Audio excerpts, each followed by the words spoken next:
I'm so excited, and I just can't hide it. I'm about to lose control, and I think I like it. You know, one thing I really love about the YouTube community is that we all support each other and we send each other shit. And this is something that I got recently from a user by the name of Lastalot, or Dom, and there's a link to his channel down below, so do check him out. I would highly recommend you check him out. He's a new, well, a comparatively new YouTuber who has been collecting some VHS tapes. So if you're interested in that sort of thing, by all means check him out. And he sent me this package, which I've kind of opened but I haven't. Check this out. It's been wrapped like a madman, completely covered in Durex tape, and I have no option but to bring out the old chicken scissors and bring out the old fucking murderer's knife to get into this little baby. So that's what I'm going to do right now.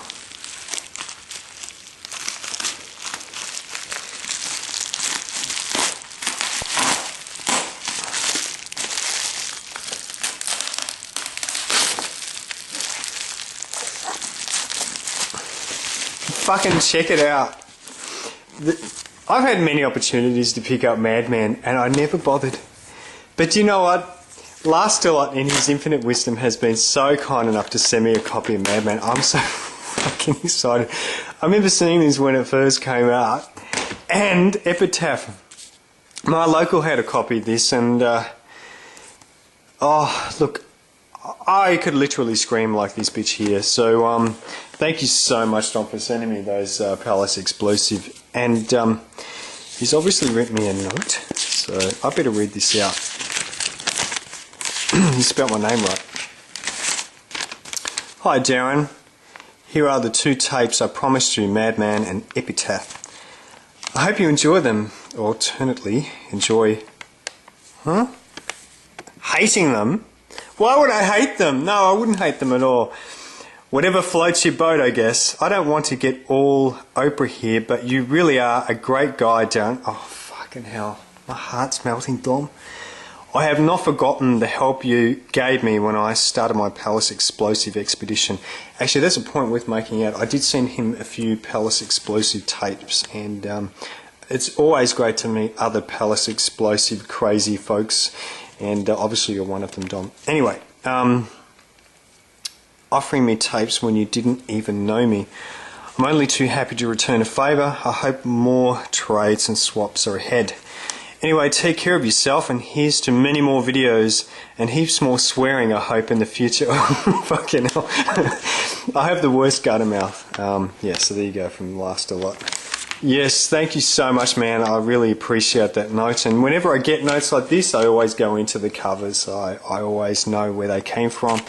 And yeah, man, I really appreciate that. So here's to you, buddy. I hope you pick up a few new subscribers as a consequence of your kindness.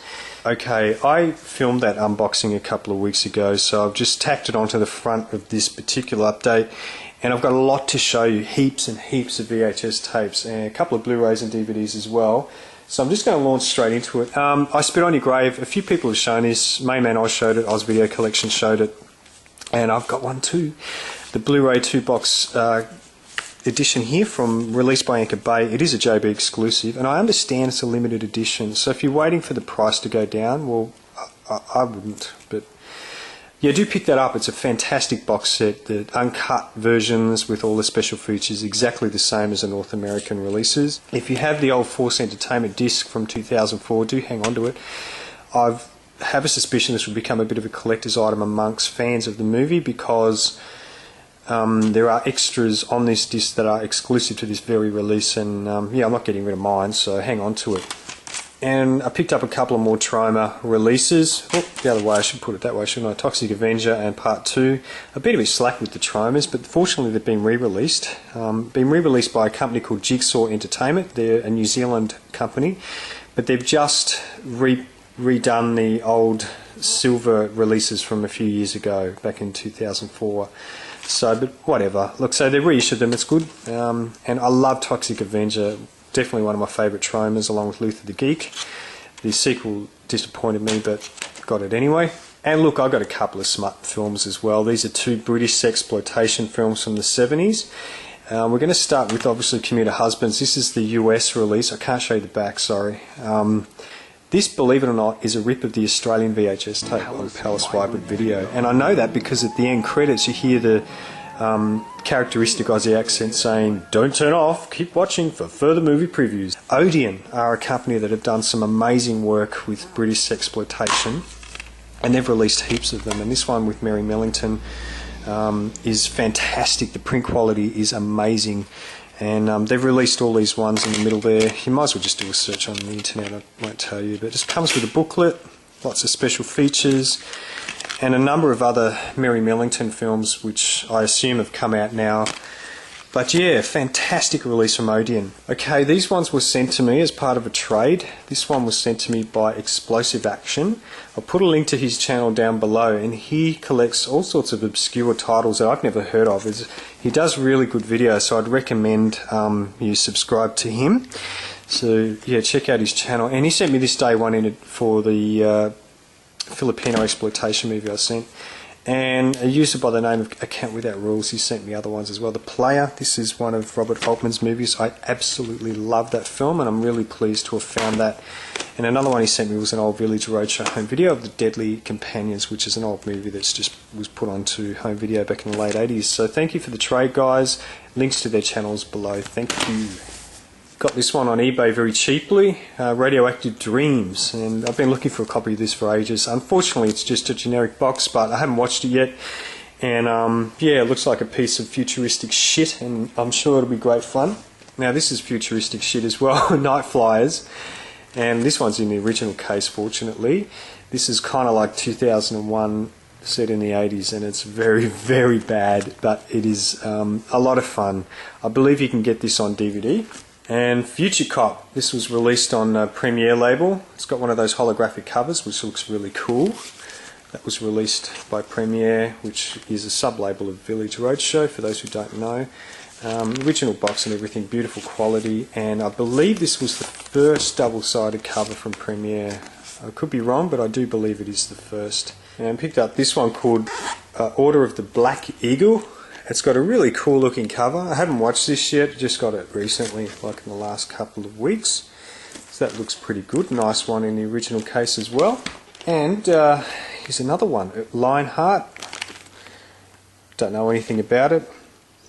It's a pretty cool cover on that, but don't know so much about the movie itself. Meatballs III, Summer Job.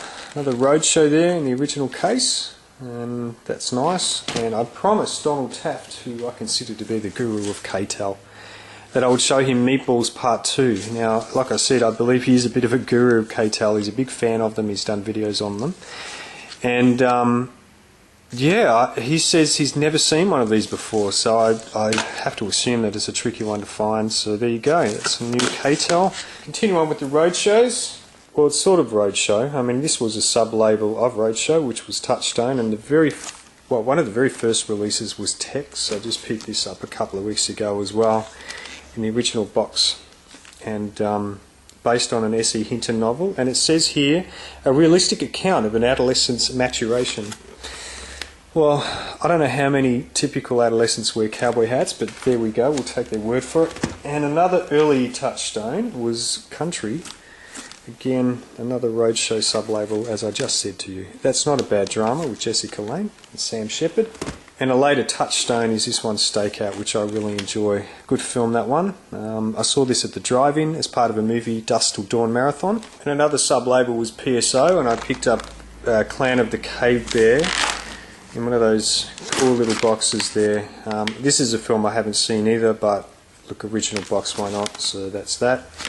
And the last 80s Village Roadshow for today, I picked up this one called Heart with Brad Fuckface, what's his name? Brad Davis, who's best known for Midnight Express. So I don't know anything about that movie, but I'll check it out one of these days. And today's video ends with a whole heap of CBS Fox titles that I picked up in either recent weeks or months that I haven't shown before. Starting off with the Mephisto Waltz. This has got a very young Jacqueline Bisset in it, and Alan Alda. You can get this on DVD, of course, and I don't know anything about this movie. I've never watched it. But I did manage to find one in the original CBS Fox box, so that's very nice. little edition. And this one called Alphabet City, and it's got a TV holdback. Look at that. Can't show it until April 1986. So I do remember seeing this in the 80s, but I can't remember anything about it. Busted Up. I do believe this is a Canadian film.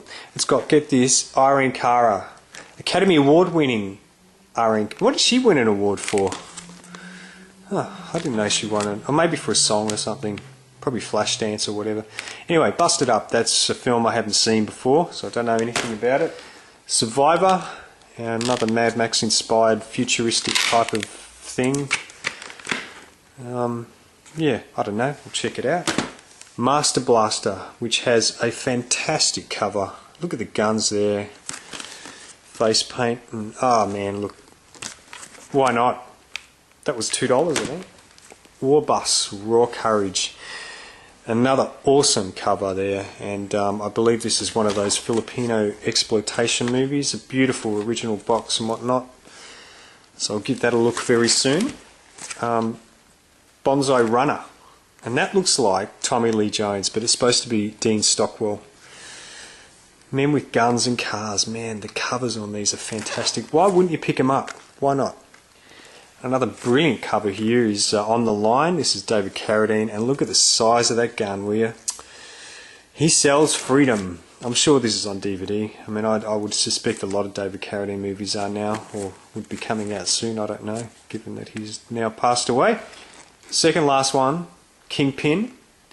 And this, believe it or not, is a New Zealand film.